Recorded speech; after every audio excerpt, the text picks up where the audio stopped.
Menjelang akhir pelajaran ini, anda akan membaca huruf Korea baru. Tiada penghafalan. Mari kita mulakan. Ingat rahsia hangul. Setiap huruf berbentuk seperti mulut anda ketika anda mengucapkannya. Sekarang huruf dokal. Dengar dan lihat garisan.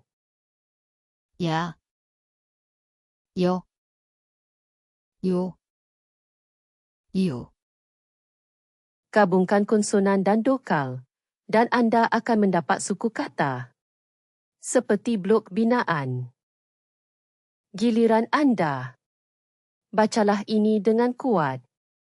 Berhenti jika perlu. Menakjubkan. Anda baru sahaja belajar kosong konsonan dan 4 dokal. Anda sudah boleh membaca lebih banyak Korea daripada semalam. Sekarang kunci itu. Pergi ke korean.wiasum.com. Latihan percuma. Tiada pendaftaran. Pautan ada di bawah.